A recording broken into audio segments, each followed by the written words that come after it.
Alright, so this is part 2 of the pie cut video, and we already have all of our pieces cut off of the bandsaw for the angle that we're going to make.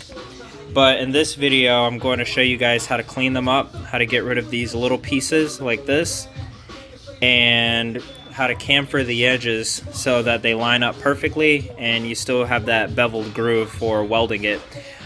We'll use an angle grinder for this, and we'll use a belt sander. Now, belt sander is preferred. It's like one of the fastest ways to do this. But if you don't have the luxury of having a belt sander, and this is like a cheap one that you could get at Harbor Freight too, just like the bandsaw is. But it's easy to do it with the angle grinder as well, and you can get things done just as quickly with this.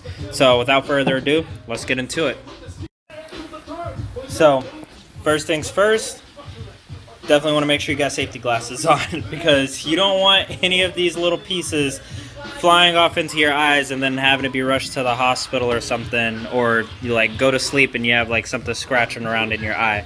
So I'll show you guys how to do it with the angle grinder first. We got our angle grinder hooked up, and all we're gonna do is take our piece and kind of hold it at an angle.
So now that we got our piece grinded, I'll show you exactly like what we did. So you want to take the grinder and hold it at an angle, hold your pie cut at an angle, and you want to get your groove like that, a nice bevel right on the edge.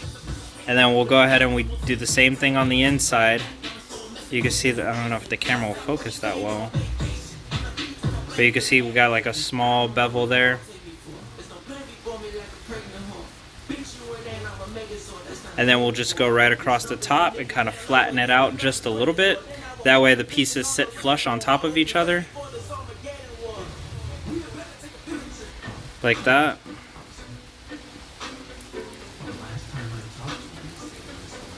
But now we got all those little pieces off of here, and we have us a smooth pie cut.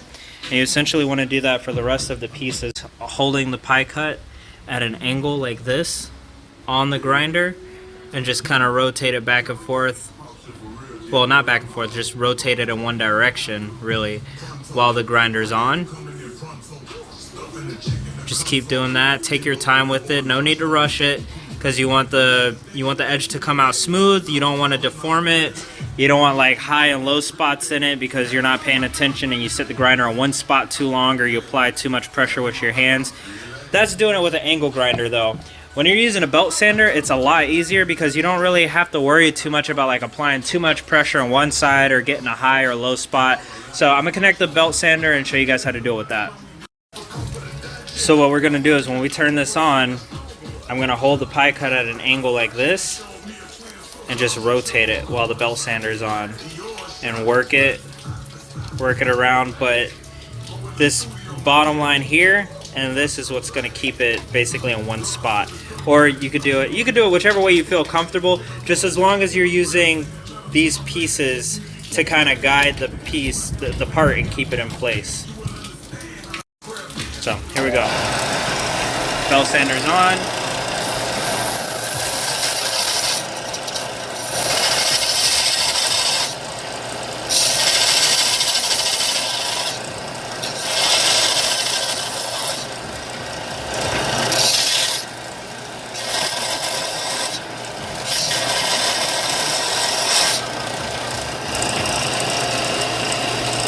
already starting to come out a lot smoother than what it looks like with the angle grinder as well.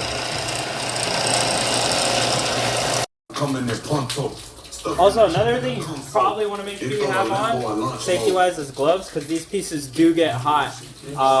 Yeah, friction's a real thing.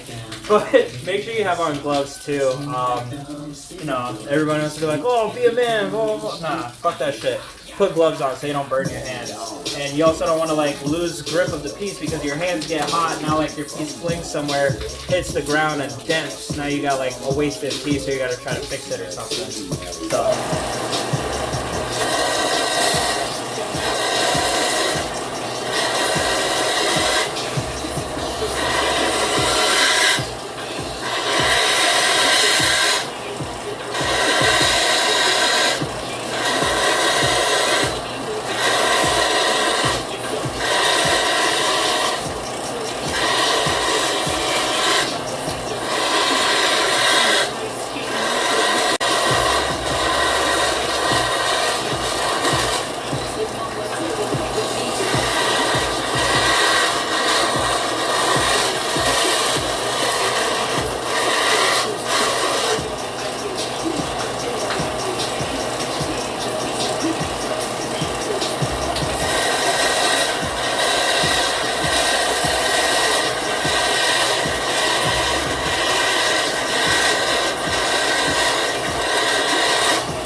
So, as you can see, this came out way better than using the angle grinder.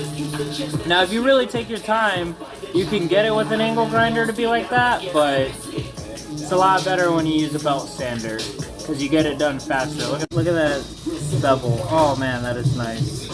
That's clean. So after we do that, what we want to do is get our deburr tool and just kind of go along the inside of it. Because on a belt sander, you're not going to be able to use like how you do with the angle grinder and get the inside. Now you can still go back with the angle grinder and get the inside, but you could just use the deburr tool and do it like that. Get that inside lip just to clean it up. Make sure you don't have any loose like metal splinters in there.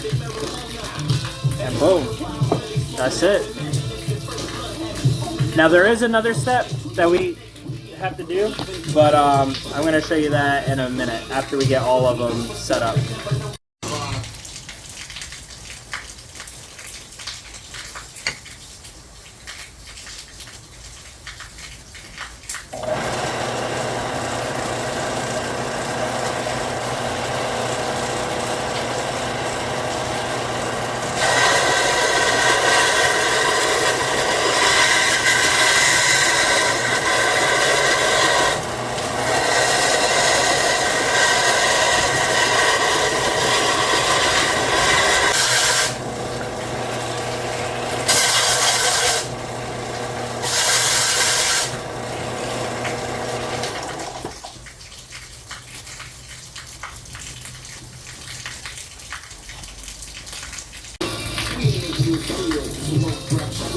Alright, so we got all of our pieces made.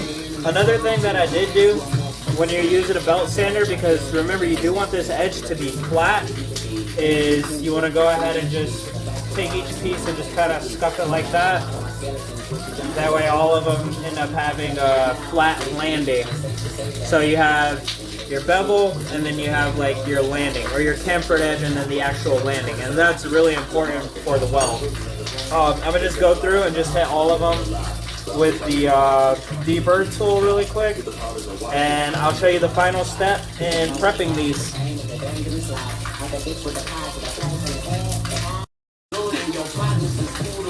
Alright, so the last step after we use the deburr tool is we're going to use our Scotch-Brite. This is a red one. I like kind of color coding them so I know which ones are which. I typically use the red when I'm doing stainless steel. I use the green when I'm doing aluminum. I don't think it really matters, just as long as you're able to clean the part and get all the contaminants off. I will mention this thing. This is really, really cool. I can't use it on the stainless because I did use this on an aluminum job that I was doing for aluminum exhaust. I just wanted to give it a try. But this thing's awesome. You just connect it to the angle grinder, and you can literally, just how you bevel the pieces, you can clean it up with the Scotch-Brite, but with the angle grinder, so it cuts your prep time down by a lot. Other than that, you're doing it this way, and just taking a Scotch-Brite, go along the inside, make sure it's nice and clean, do the outside, and yeah, as you can see, this takes a long time to do, and it kind of starts to hurt your hands after a while too if you're doing like a lot of them. Like if you got like a pretty big exhaust piece that you're about to do, or you can kind of do it like that, just rub it back and forth. But you're basically just kind of cleaning the stainless. You want to get whatever contaminants that may have been on the metal off, and your metal should come out looking like this, nice and clean. Brush, and then after this, we're going to wipe it down with acetone before we weld it. So you want to make sure that all your stainless pieces are as clean as possible. Whatever you're using for stainless, dedicate it only to stainless. That way there's no chance of contamination. Get all the stuff off the metal as possible, because whatever's on the stainless, whatever gets impregnated into the metal is going to be in the metal, and when you go to weld it, you want your welds coming looking out nice. I know a lot of your friends are probably going to be like, oh, it's going to be under the car, nobody cares what it looks like. I know for me personally, I care what the welds look like. I want them to look really good as well as be really strong. And a big part of that is just making sure that your metal is not contaminated and that it's really clean and that you back purge your stainless properly. And take your time. Take your time on prepping.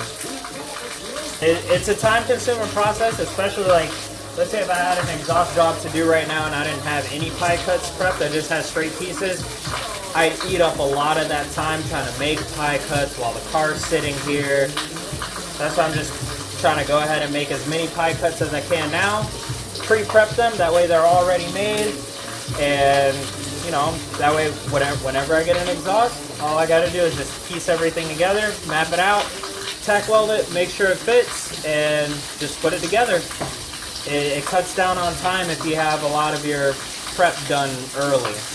Also, you can buy pre-made pie cuts. I know I'm going to start selling some pre-made pie cuts soon. As you can see, like I prep a bunch of them, just spend like a weekend cutting pie cuts and sell them. There's other companies that sell them too. So if you're interested in that, drop a comment below. When the website's done, I'll drop a link to the website in the description box below. Or you can also hit me up on Instagram too. Send me a direct message. It's the same name as the channel, Construed Customs, and with a Z at the end. And you know, I could get you guys set up whatever sizes that you want. You want 2.5 inch, 3 inch, 3.5 inch, whatever the angles that you want made, I can make those, have them pre-prep for you and shit. But yeah, having this done ahead of time definitely saves a lot of turnaround time on exhaust builds. So when you're done cleaning and prepping, this is what your pie cut should look like. And then obviously when you weld them, they'll be welded together. But look at how clean these pie cuts have come out. Nice and clean. Nice bevels on the edges. Nice flat landings too. That way they can lock onto each other perfectly. And when you go to weld them, you don't have to worry about anything. You just get it done. But that's it for this video. Whenever we do get another exhaust system, I'll try to document that. That way you guys can see prepping it with the acetone. You just wipe it down with some acetone, and then we'll get the pieces locked together, tack them, and I'll show you guys step by step how to do that. So, till next time, stay safe.